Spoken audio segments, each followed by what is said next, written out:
गबन प्रेमचंद द्वारा रचित उपन्यास है।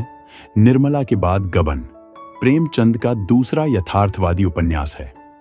कहना चाहिए कि यह उसके विकास की अगली कड़ी है। गबन का मूल विषय है महिलाओं का पति के जीवन पर प्रभाव। इस उपन्यास में प्रेमचंद ने पहली नारी समस्या को व्यापक भारतीय परिप्रेक्ष्य में रखकर देखा है और उसे तत्कालीन भारतीय स्वाधीनता आंदोलन से जोड़कर देखा है। सामाजिक जीवन और कथा साहित्य के लिए यह एक नई दिशा की ओर संकेत करता है। यह उपन्यास जीवन की असलियत की छानबीन अधिक गहराई से करता है, भ्रम को तोड़ता है, नए रास्ते तलाशने के लिए पाठक को नई प्रेरणा देता है। तो आइए सुनते हैं। बरसात के दिन है, सावन का महीना। आकाश में सुनहरी घटाएं छाई हुई हैं, रह रहकर रिमझिम वर्षा होने लगती है। अभी तीसरा पहर है, पर ऐसा मालूम हो रहा है शाम हो गई। आमों के बाग में झूला पड़ा हुआ है। लड़कियां झूल रही हैं और उनकी माताएं भी। दो चार झूल रही हैं, दो चार झुला रही हैं। कोई कजली गाने लगती है, कोई बारहमासा। इस ऋतु में महिलाओं की बाल स्मृतियां भी जाग उठती हैं। ये फुहारें मानो चिंताओं को हृदय से धो डालती हैं, मानो मुरझाए हुए मन को भी हरा कर देती हैं। सबके दिल उमंगों से भरे हुए हैं। धानी साड़ियों ने प्रकृति की हरियाली से नाता जोड़ा है। इसी समय एक बिसाती आकर झूले के पास खड़ा हो गया। उसे देखते ही झूला रुक गया। छोटी बड़ी सबों ने आकर उसे घेर लिया। बिसाती ने अपना संदूक खोला और चमकती दमकती चीजें निकालकर दिखाने लगा। कच्चे मोतियों के गहने थे, कच्चे लैस और गोटे, रंगीन मोजे, खूबसूरत गुड़िया और गुड़ियों के गहने, बच्चों के लट्टू और झुनझुने। किसी ने कोई चीज ली, किसी ने कोई चीज। एक बड़ी बड़ी आंखों वाली बालिका ने वह चीज पसंद की जो उन चमकती हुई चीजों में सबसे सुंदर थी। वह फिरोजी रंग का एक चंद्रहार था। मां से बोली, अम्मा मैं यह हार लूंगी।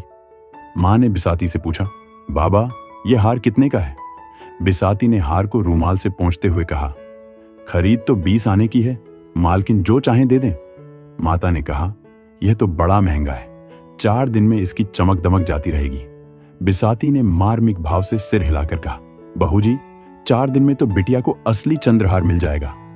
माता के हृदय पर इन सहृदयता से भरे हुए शब्दों ने चोट की। हार ले लिया गया। बालिका के आनंद की सीमा न थी। शायद हीरों के हार से भी उसे इतना आनंद न होता। उसे पहनकर वह सारे गांव में नाचती फिरी। उसके पास जो बाल संपत्ति थी उसमें सबसे मूल्यवान, सबसे प्रिय यही बिल्लौर का हार था। लड़की का नाम जालपा था, माता का मानकी। महाशय दीनदयाल प्रयाग के छोटे से गांव में रहते थे। वह किसान न थे पर खेती करते थे। वह जमींदार न थे पर जमींदारी करते थे। थानेदार न थे पर थानेदारी करते थे। वह थे जमींदार के मुख्तार। गांव पर उनके पास 4 चपरासी थे, एक घोड़ा, कई गायें भैंसें। वेतन कुल 5 रुपए पाते थे, जो उनके तंबाकू के खर्च को भी काफी न होता था। उनकी आय के और कौन से मार्ग थे ये कौन जानता है। जालपा उन्हीं की लड़की थी। पहले उसके 3 भाई और थे, पर इस समय वह अकेली थी।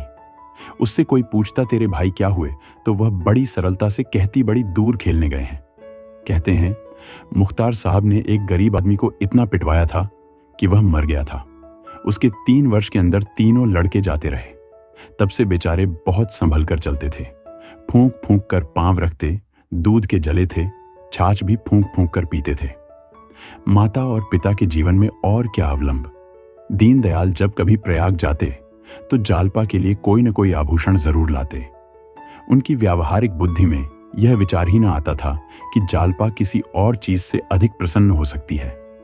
गुड़िया और खिलौने वह व्यर्थ समझते थे, इसीलिए जालपा आभूषणों से ही खेलती थी। यही उसके खिलौने थे। वह बिल्लौर का हार जो उसने बिसाती से लिया था अब उसका सबसे प्यारा खिलौना था। असली हार की अभिलाषा अभी उसके मन में उदय ही नहीं हुई थी। गांव में कोई उत्सव होता या कोई त्योहार पड़ता तो वह उसी हार को पहनती। कोई दूसरा गहना उसकी आंखों में झंझता ही न था। एक दिन दीनदयाल लौटे तो मानकी के लिए एक चंद्रहार लाए।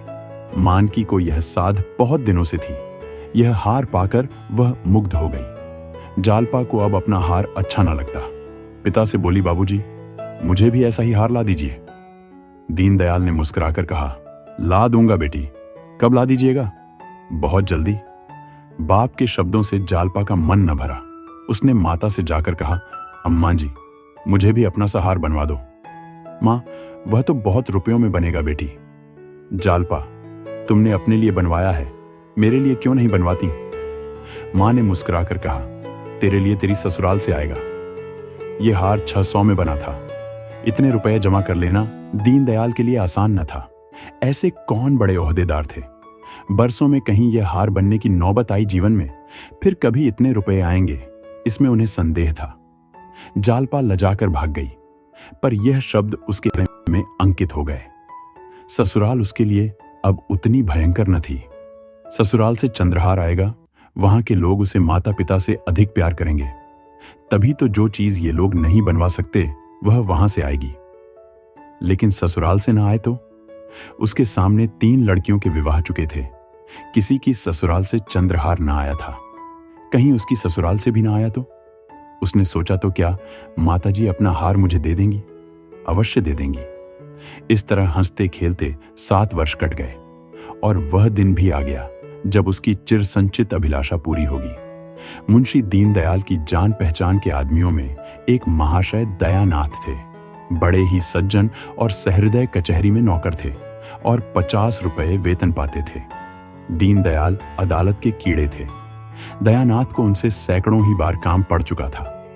चाहते तो हजारों वसूल करते, पर कभी 1 पैसे के भी रवादार नहीं हुए थे।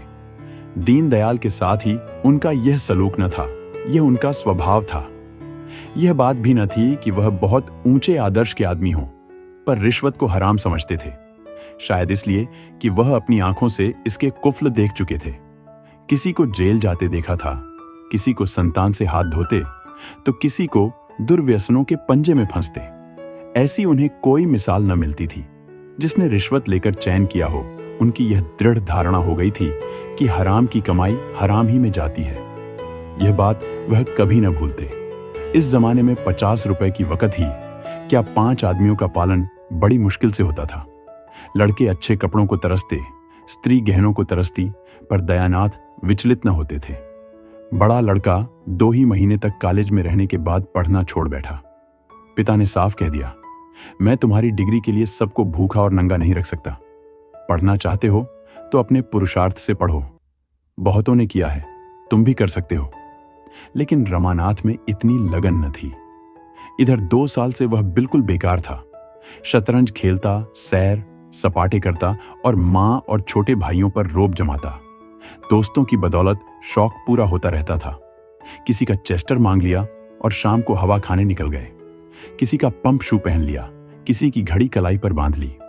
कभी बनारसी फैशन में निकले, कभी लखनवी फैशन में। 10 मित्रों ने एक एक कपड़ा बनवा लिया तो 10 सूट बदलने का उपाय हो गया। सहकारिता का यह बिल्कुल नया उपयोग था। इसी युवक को दीनदयाल ने जालपा के लिए पसंद किया। दयानाथ शादी नहीं करना चाहते थे। उनके पास न रुपए थे और न एक नए परिवार का भार उठाने की हिम्मत। पर जागेश्वरी ने त्रिया हट से काम लिया और इस शक्ति के सामने पुरुष को झुकना पड़ा। जागेश्वरी बरसों से पुत्रवधू के लिए तड़प रही थी। जो उसके सामने बहुएं बनकर आई, वे आज पोते खिला रही हैं। फिर उस दुखिया को कैसे धैर्य होता? वह कुछ कुछ निराश हो चली थी। ईश्वर से मनाती थी कि कहीं से बात आए। दीनदयाल ने संदेश भेजा तो उसको आंखें सी मिल गईं। अगर कहीं यह शिकार हाथ से निकल गया तो फिर न जाने कितने दिनों और राह देखनी पड़े। कोई यहां क्यों आने लगा? न धन ही है न जायदाद। लड़के पर कौन रीझता है? लोग तो धन देखते हैं, इसलिए उसने इस अवसर पर सारी शक्ति लगा दी और उसकी विजय हुई। दयानाथ ने कहा, भाई तुम जानो तुम्हारा काम जाने, मुझ में समझ नहीं है। जो आदमी अपने पेट की फिक्र नहीं कर सकता, उसका विवाह करना मुझे तो अधर्म सा मालूम होता है। फिर रुपये की भी तो फिक्र है। 1000 तो टीम टाम के लिए चाहिए, जोड़े और गहनों के लिए अलग। कानों पर हाथ रखकर, ना बाबा, यह बोझ मेरे मान का नहीं। जागेश्वरी, पर इन दलीलों का कोई असर न हुआ। बोली, वह भी तो कुछ देगा। मैं उससे मांगने तो जाऊंगा नहीं। तुम्हारे मांगने की जरूरत ही न पड़ेगी, वह खुद ही देंगे। लड़की के ब्याह में पैसे का मुंह कोई नहीं देखता। हाँ, मकदूर चाहिए, सो दीनदयाल पोढ़े आदमी हैं।